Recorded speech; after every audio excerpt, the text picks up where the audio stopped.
pinilit mo si Marco na dali ng mga apo ko dito, no? Ma, Vanessa had nothing to do with this. This was my decision. Tsaka pwede ba huwag na kayo mag-skandalo dito?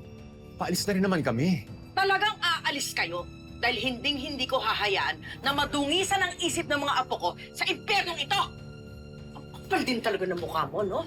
Gagamitin mo pa yung mga apo ko para magpaawa? Akala mo, hindi ako sanay dyan sa mga pakulo mo? Ma, pwede ho ba? Huwag sa harap ng mga bata. Ma, mahawa ka naman please. May sakit na ngayon tao, huwag mo nang palalain pa. Eh, sakit? Hindi naman kaya nakukonsensya na siya, kaya kinakapitan na ng sakit ang katawan niya. Ikaw, kriminal ka. Wala kang karapatan maging nanay ng mga apo ko. Hindi na ako papayag na malapitan mo sila. Mula ngayon, this is the last time you're ever going to see me kay Luigi. Let's go! Come on! Sandali! Sandali! Pwede ba? Bitawan niyo sila! Wala na kayo sa lugar, ha? Huwag niyo subukan yung pasensya ko. Anong gagawin mo? Sasaktan mo ulit ako sa basement? Mamamatay muna ako bago ko payagan na mahawakan mo ako ulit, hayop ka! Sumusobra na kayo. Love. Sumusobra Love, tama na. Love, tama na. Nakikita kayo ng mga bata, love. Sorry, ma. Sorry. Akala mo naman ang bait-bait. Mikay, Luigi, alam nyo ba? Bayolente at salbahe ang mami nyo.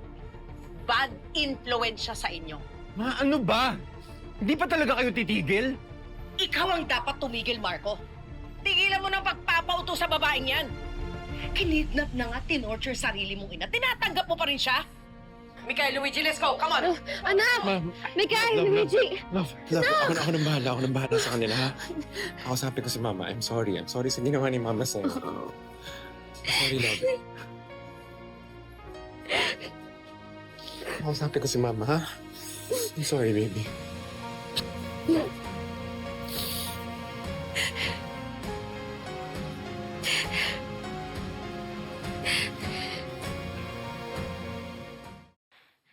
Anong ginagawa niyo sa kwarto ko? Hindi niyo dapat pinapakialam yung mga gamit ko. Hindi niyo dapat ginagawa yon. Yung pagiging mabuti niya, pakitang tao niya lang yun. Delikado si Angel. Hindi siya normal. I would watch my tone if I were you, Angel. Baka nakakalimutan mo pamamahay ko ito at nakikituloy ka lang. Pasensya na po, Tito. Ayoko lang kasi yung mga taong nakikialam ng mga gamit ko. Who said na ginagalaw kong gamit mo? I was looking for a ring na naiwan daw dito ng panyero ko when he stayed here last month as a guest. And besides, ano bang meron dito na ayaw mong makita ko? May tinatago ka ba? Wala po. Pasensya na po. All right, Angel. I believe you. Sorry na rin, I should have informed you bago pumasok. Pasensya na sa istorbo.